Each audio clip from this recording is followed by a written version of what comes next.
Desk of Ladyada and House of Floppies and Pancakes. It's true. It is. I have a tall stack of pancakes and floppies. Yeah, it's been a floppy extravaganza here at Shea Fruit. I've been hacking a lot more on floppy stuff. I'm kind of getting a little like, especially today, I got a little bit like into the rat hole of floppy disk formats. But also did a bunch of board designs. But why don't you show the videos to get people spun up? Yeah, so let's get you caught up to where we're at with our progress of making it so anyone can be an archivist for low cost. Microcontrollers can now do this. And one of our goals is any type of removable media just shows up as a USB drive, drag and drop things off of it in the usual easy Adafruit way. And, get all that stuff that's rotting away in the basements and attics online so folks can learn from it and share. So here's the 2 videos that we did today. We'll play these back to back and then we'll see you on the other side. Ladyada, what is this? This is, I did find one single DOS formatted 5 1/4 floppy, and this is my 5 1/4 drive, clunk. It's wired up to my Feather with my Floppy FeatherWing, running my Grease Weasel emulation mode. And what I got working was Flux Engine. So Flux Engine is another software that can read floppy disk drives with Flux data and then parse it out. And I did get this working earlier, and I just want to quickly show. This is what was on it. This is the image that I'm, opening up on my computer. So it's got all that mouse stuff that you're probably used to if you had a Windows computer running DOS back in the day. And this is Flux Engine if you're interested in it. It's kind of a cool open source Flux reader. And this is the pull request that hopefully I'll be able to get merged in soon.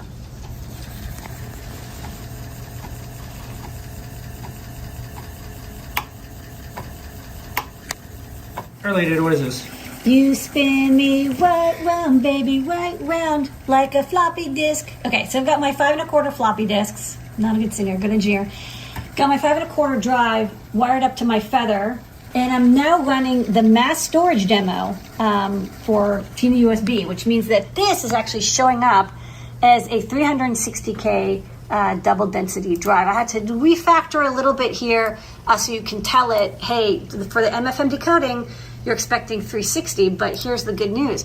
It just shows up as a drive, and if you're like, hey, I want to know what's in this readme.txt, it's a mouse driver for an old IBM PC, but it shows up just like a disk drive.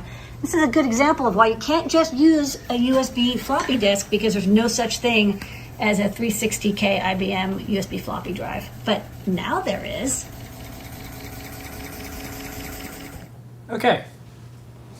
Okay, so started off by getting Flux Engine support for the Adafruit floppy Grease Weasel example. So Flux Engine is a piece of software that runs on a computer that talks to the hardware and gets the Flux data and then can convert it to the format that just decode the format for you.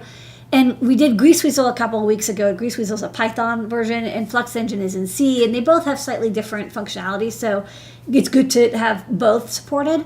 The only difference is that Flux Engine, again, is written in C, so it's kind of like low-level Windows 32 file access, and learned a lot about the differences between how Python does COM file format reading and the way that C does it, but whatever. I did get it working in the end, and even fixed a bug in Flux Engine. So that's the good news. And once I got Flux Engine working, I was like, well, I can try reading the 5 1/4 inch drive, because I only had Commodore 64 formatted 5 1/4 inch floppies and a couple Apple IIs. And Grease Weasel can't read Apple II format or C64, but Flux Engine can. And so I was like, well, once I get that working, I can start reading these disks. And then it actually was I found one disk that said mouse driver, and it turned out I was like, well, you know what? That sounds like it's probably an IBM PC DOS disk. And lo and behold, it was. So I was able to use that as an example for 360K floppy. So you saw in the video. We updated our MFM decoding to also support not just high density, which is what you usually use for 3.5 inch, but for 5 1/4, you usually have it's usually double density, or like sometimes it's high density, but it seems like a double density is quite popular. So that means that half as many tracks, half as many sectors. So like the square of flux that you read is like just that much larger. Basically, it's like 4 times larger, 2 times on each side. So you have to refactor a little bit to know, like, okay, the timing is doubled, the number of sectors halved, the number of tracks is halved, or you have to like double step through the tracks or whatever. The drive itself is only 40 tracks. So every time you step, you're only stepping. You alternate what normally would be 80 tracks, like you interleave them. Anyways, so got that working, and so the mass storage stuff just worked. What's funny is it doesn't show up with a floppy disk icon, because Windows has a special thing that's like, oh, the disk is the mass storage device you just plugged in, 1.44 megabytes. Okay, I'm going to assume it's a floppy disk, but if it's any other size, it doesn't give you the cute floppy icon. It's a little bit of a shame. And we have to call it mass storage, even though it's not. Yeah, it's mass storage. It's not sauce. It's the mass storage format. Yeah. But yeah, all MFM IBM diskettes use the same. There's 40 or 80 tracks. There's 9 or 18 sectors, and each sector is 512 bytes, and it's FAT12. So it just shows up on the computer. And then I got into the Commodore 64 disks, and Commodore 64 is like really messed up compared to MFM. MFM is weird, but at least it's like each sector has the same number of bytes on it, where you're like, there's nothing funky going on. Whereas Commodore 64 and early Apple disks, the engineers there, looked at, basically a circular format and were like, well, it's like toroidal. It's like a donut, and so there's more data you can store on the outer rim of the disk than the inner rim, and so there's different numbers of sectors, depending on what part of the disk you're reading on the Commodore 64, which at least it spins at the same speed, thank God, right? But it does have slightly different amount of sectors, and so that is really exciting. And it's also GCR, not MFM. So I'm still, I'm getting data read from the drive into the Commodore 64 format. The problem is that the diskettes I have, half of them are commercial games and, like commercial programs. And those disks actually read pretty cleanly because they were like manufactured with like a really strong writer and then in a factory, and it's like they're really well made. And they only had one thing only written on them, so there isn't like competing, old flux that maybe not cleared off. The other disks that are like user disks have like, files and code on them, in like, user programs, but because they were written on a diskette drive, they don't read very well. Like a lot of them have a lot of sector failures. So, I can read them, but I haven't gotten one clean read. Whereas, I have a copy of there's a copy of like Top Gun game and Jeopardy game and like, track and field something, and those actually almost all read very cleanly. Like I can get all the data out and it passes the CRC checks. But I can't quite get it loaded into an emulator, and it's like unclear why, and it's like there's copy protection, and then you can read like a G64 file, but then how do you convert to that? And it's like I'm in like a place, where I don't really know enough about this. I think also I might have to tweak a little bit of the index pulse reading, to make sure it's like either it's falling or it's rising. I think it's important, with MFM, it was like, bullshit, who cares? Like, as long as I sort of say, here's sort of where the index track is. But for the copy protection stuff, you need to really be very precise about where the index falls and rises on the flux reads. So, I'm reading the data, but again, I can't actually load an emulator, and I think maybe it's because of the copy protection or something. So, or maybe I'm just like not doing it right. So that's that. So that's the diskette stuff. So it's good news. I do think I need to revise the Floppy FeatherWing to add level shifting. I can really get away with it until this 5 1/4, but the 5 1/4 it does work, but I had to add a pull up on the index line. It really.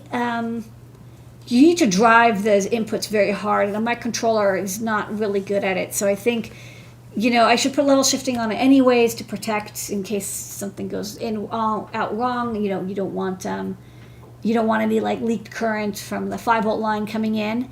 But also I think I need to drive those open drains a little harder than I expected and have like some pretty strong pull-ups.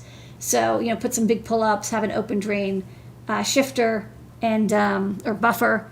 And so I'm going to revise the Floppy FeatherWing shortly.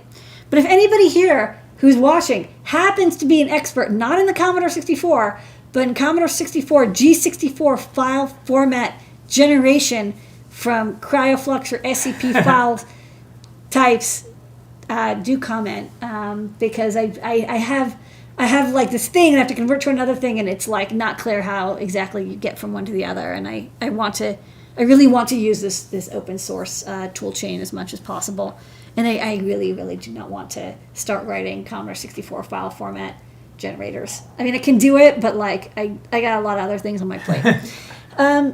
Speaking of stuff on my plate, I also designed a couple boards. So first up, the Feather the Feather ESP32 V2.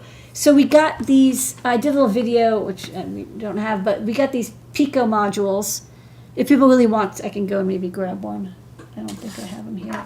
But the Pico module, which we talked about last week, is an ESP32, like the original ESP32, not the S2, not the C3, not the S3, that has 8 megabytes of flash and 2 megabytes of PSRAM built in, and it's on the chip itself, which is why I used it in the Cutie Pie design. But they also made a little module version, and the module is actually smaller than I thought, which kind of inspired me to finish up this Feather ESP32 revision. And the reason I needed to revise it is because the CP2104 is no longer available, being replaced with the CP2102, which has this a slightly different schematic for use. And it's like, if you're going to revise, if you need to add like 2 resistors to a design, you might as well redesign the whole damn thing, right? Because if you're going to redo it, and you need a new stencil, you need a new PCB, it's like, here's a good opportunity to just go in and just clean the heck out of it. So I did a complete revision. Let's do front. So I did a complete revision. So this is the Pico module here. And it's a bit of a, let me see if I can turn on T-Docu to show this a little bit better. Hold on. Where is, okay, there you go. So this is the module. And I put a stemma QT, like a vertical style over here. And then I put a NeoPixel. The old ESP32 doesn't have a NeoPixel, and I'm using pin 0 and pin 2, which are like unconnected, but you know, as long as they're outputs, it's fine. I'm using them to control the NeoPixel and the power for the, there's a little power regulator for the I2C and for the NeoPixel. There's an extra user button. There's like one input remaining at the end. So that's an input button, so you have a user button, and then updated to USB-C up here, and you know, just tweak this. Now this can be a CP2102 or CP2104. And I'm, you know, because the module is much smaller than the room, I got to put a little bit more capacitance on the board. These pads are a lot bigger now. I had to kind of make them skinny because of the room module was like right up against the edge of the pads. I did have to change a couple pins around because of the PSRAM usage. The ESP32 Pico actually has slightly different pins available than the ESP32 room. It's not a big deal. The only pins that got changed were like the UART pins, and the I think mostly MISO changed, and I think SCL SDA changed. All the numbered pins up here did not change, and the analog pins didn't change. So, you know, if you have to recompile your code, but if you recompile the code, even if you, as long as you use like the word SDA or SCL, not just like pin 6 or whatever, or GPIO 8, it should be just fine. I think it's worth it. I mean, this is going to have double the flash and 2 megabytes of PSRAM, and I think that's a worthy update. And it's still like a double-sided board, 7/7 rule, so I'm pretty happy with this design. And you know, it's going to be very compact. It's a good refresh of the ESP32 Feather, very popular Feather, but like, you know, I always felt like I didn't really like that the module was so big. So when the Pico came out, I think it's been out for a bit, but I sort of like didn't notice. It's a lovely little update to the board, so I'm happy about that. So that's that. And then the other board that I designed was a little game player for the Cutie Pie. So it's got, you know, the D-pad buttons here, and then A and B buttons here, and then there's actually 4 buttons over here. And I thought maybe I could, especially for the ESP32 and S3 Cutie Pie, maybe I could get the Odroid Go like emulation library example code working. I thought that'd be really cool for it to work on this. And on the back, there's a little socket that you would plug in. This is like a 2x9 and another 2x9 header, and you see it fits quite nicely right between the mounting holes. And this is a Cutie Pie with a USB sticking out. And then there's a micro SD card slot for games, on-off switch, battery, which kind of like goes over the whole back, display, and a AW9523 GPIO expander, a really low-cost expander that handles all the pins, handles the backlight, because it has an LED driver that's really nice, and handles like the card detect pin. You know, basically everything that isn't like the TFT, SPI, and analog output, like all the extra stuff. And you know, by using the expander, actually, I have a lot. You know, I have 2 pins extra left over on the Cutie Pie. So you think like, how many GPIO is 11? That's so little, but you can actually get away with 11 if you have an expander to take care of your user interface buttons. So the only thing that I was kind of like not sure about is, should I go with a speaker or headphone? And I ended up going with a little headphone output, and I'm using A0 and A1. Those are the DAC pins on most boards, although you can also do high-speed PWM, and then amplifying it out into the headphone. So I think you could get, you know, maybe better audio than a little speaker, because I feel like I could do a speaker, but it'd be so small. And then it's like, I don't know. I sort of felt like usually I do a little speaker, but I thought this time maybe I would do a headphone. That could be a little bit more fun, because then it could be something in your pocket. And most people have headphones with them all the time for your phone or for your MP3 player or whatever. So yeah, so that's the design. And so the great search is going to be for that headphone amp, because that's what I had to source this week. So I don't know if there's, do you want to do questions, or you want to do them? Let's do the great search. Okay. Where in the world is that part I need? The great search with Digi-Key. The Great Search brought to you by Adafruit and Digi-Key. Every single week, Ladyada uses their power of engineering to show you how to use Digi-Key.com search.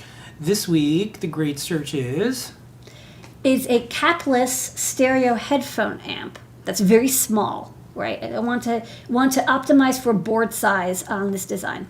So let's go to the computer and I'll show the schematic. So for my design, I've got my board, and it has audio out. In this case, I only have audio on A0, but I'm gonna change that in design. There you go. So audio output, and I want it to drive stereo headphone output, and I want to have like a nice little amplifier. And the thing that was most important for me is I wanted a design that was capless. And what that means is, if you look here, there is no DC blocking. Usually there's like 100 or 200 microfarad capacitors on the output of the amplifier into the headphone. And that's because like you don't want to have any DC signal going in. Normally like a class A or class AB has or even class D, whatever, they have a DC offset, right? Usually you have your ground, and then your audio signal is above it, going up and down. There's that DC offset, but you don't want that DC offset going to your speaker because it'll damage it. And so usually have like big ass blocking caps that allow for the 16 or 8 or 32 ohm load, and doesn't like diminish the frequency response. But you'll notice here there aren't any. And for the design I'm doing, it has to be so tiny. The whole thing is so small. One capacitor would fit like here. It would be just way too big. I wanted something that, audio goes in. Maybe there's a couple of resistors and capacitors just for like just getting the signal in and doing the volume gain select. But for the most part, I don't want those like big chunky caps because even ceramic ones, they're just way too big, or tantalum, they're just too big. So this is a no cap headphone amp design, and the way it works is if you notice here, you're like, oh, what's this? There's a switch cap converter. Ooh, can't remember the name of not a boost converter. It's like a inverter basically. It allows it to generate a negative voltage by using a switch cap. And that way, this signal that comes out here is referenced to a negative voltage as well as the positive voltage. From the 4 volt or 3 volt power, it's generating a negative rail so that the output is right centered through ground, which is like super cool. You're going to pay a little bit more, but usually these amplifiers are quite nice in general. So let's go to Digi-Key. And I'm going to search for headphone amp. Okay, and there's a whole bunch of stuff, but basically you want the linear amplifiers. And so I'm going to go with, I only want the active designs because I want to manufacture this. I want normally stocking. Now, it might not be in stock right now because of the chip shortage, but like something that I can probably get in the next few weeks. I also noticed, by the way, a lot of chips are sort of coming into stock in the next few weeks. So if you've been waiting on something, and then I'm going to exclude marketplace products. Okay, and for the first pass, so like let's say like, oh wow, here's one for 60 cents. Let's take a look at it. So when you open this up, you'll notice this design doesn't have the capless. It's like, oh hey, you need some big ass capacitors on the output to remove the DC offset. So we don't want to use this. So that's no good. And there's no like thing you can signal filter from that'll signal that it's capless. Although sometimes they have, it's called like direct drive or like no cap. There's sometimes names for it, but pretty much you just have to look at every data sheet real fast and they'll let you know very quickly. That said, the size is very important for me too. And so I definitely want only surface mount. There's only one that wasn't surface mount. And I don't want a big ass package. Like 8 SOIC or TSOP is going to be too big. It needs to be TDFN or QFN or TQFN. Those are the only ones that are going to fit. So I'm going to select only the packages that I think are going to fit. So DFNs, I don't like BGA, so I'm going to skip those. No TSOPs. More QFNs, QFNs, QFNs. I think no more than 24. Like that's at the max anyways. Okay, next up I'm just going to check the voltage supply. I'm running it off of 3 to 6 volts. So 3 to 5 volts. So I definitely can't run it off of this 1.8 and 1.95 volt version. Not going to happen. Okay, so we only have like 19 options. So that's much better.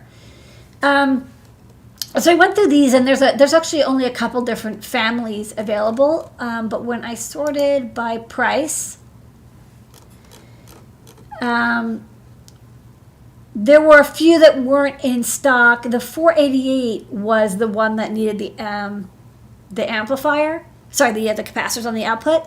And so the first one that was available that was in stock and also had the no capacitors required was the Max 9724. This looks like a really nice amplifier. It's got depop, it's got shutdown, it's adjustable gain, and it's like basically 60 cents when you buy it in quantity. So this was the part that I picked. So I have some on order, and maybe by next week, if I get the PCBs in, we can hear how it sounds, and hopefully it sounds pretty good.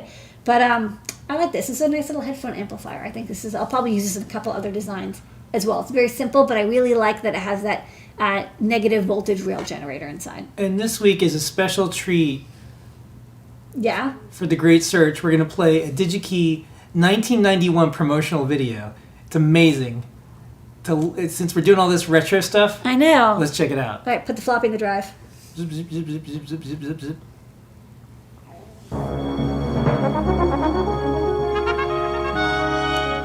It started in 1972. An idea, a new concept in distribution. Today, Digi-Key Corporation represents one of the fastest growing electronic component distributors in the United States. At Digi-Key, service is the key. The success of this effort depends on a team of talents, employees, management, and staff committed to making Digi-Key the best. In its first 10 years, Digi-Key's marketing efforts were focused on the electronic hobbyist. Then, in 1982, they began targeting catalog mailings to the commercial market. Okay, and let's get to some questions and then Okay. we're going to bounce. You ready? Mm-hmm. Okay, question with the ESP32 says refresh being V2. Will it have to have a separate Arduino listing since there's a small amount of changes? Just curious on how that works. Yeah, I need to do another board variant, but like Espresso is really chill about it. I submit board variants all the time, and they pull them in as long as there's nothing like super weird in them. So yeah, there would be a new board definition because again, some pins were not available on the Payco module. They just aren't brought out. They're used for the PSRAM interfacing, and so I had to it's one of those things like if you're going to add one resistor to a design, you have to redesign the whole board. If you change one pin, you might as well change as much as you want because it's like any change is going to require a new variant file. Okay. On one of the other shows, you talked about ESP32 Itsy Bitsy introduction. Will it be able to bring out all the pins? The other Itsy Bitsy, I know, will have an antenna workaround like the other 32U4 version do not. Well, you'll have the antenna at the end. I mean, I kind of drafted it out, but it's surprising. The ESP32 does not have as many pins as you'd think. A lot of them are input only, and so like they're kind of restricted. And there's a lot of strapping pins, and I don't like to expose those because if you happen to connect something to those pins, it could kind of like make your boot up weird, or your bootloader not work. And so for the Itsy Bitsy design, the pins aren't named the exact same thing because like pin 8 doesn't exist on the ESP32, or like pin 9 or whatever, pin 6. There's a couple that just don't exist. And there's no pin remapping on the Espresso core either. So like, in Arduino, on the original, there's a remapping. Like on the SAMD21 and SAMD51, pin 3 it can be like PA14 or it can be like PB3 or whatever. It's mapped inside the Arduino IDE. Espressif doesn't do that. So like GPIO 4 is always pin 4. It always has the same functionality. There's no, map table that converts pin to pin, which is, it's all right. I kind of wish that folks would do remapping because it's like one table lookup thing. It doesn't add a lot of slowdown and gives people a lot more flexibility in like having pin compatibility between formats. It's one of the things I like about the Cutie Pie is it doesn't have any numbered pins. It only has named pins.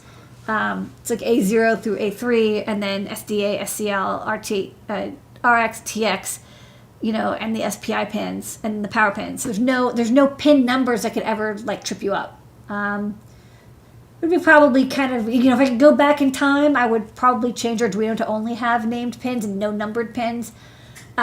We solved that in CircuitPython because I really didn't like, I knew that this was going to be a problem, but I can't go back to fix Arduino. Just kind of how it is.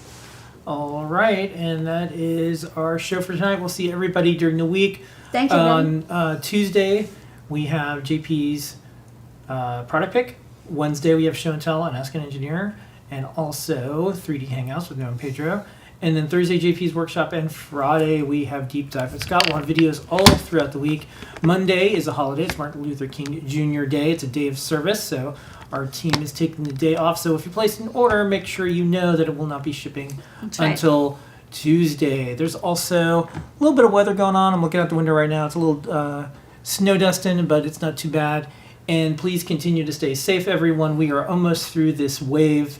I've been telling our team that this wave is collapsing. Right or wrong, the way we got through it, folks got vaccinated. Folks are testing positive, but it's not affecting them really. At least that's what seems to be happening around here in New York. And everyone's ready to get back to their lives and more. So just hang tight. And hope to see some of you in person real soon. Thanks for the support. Thanks for the orders. And I'll see you next week. Thanks, everybody. Bye-bye.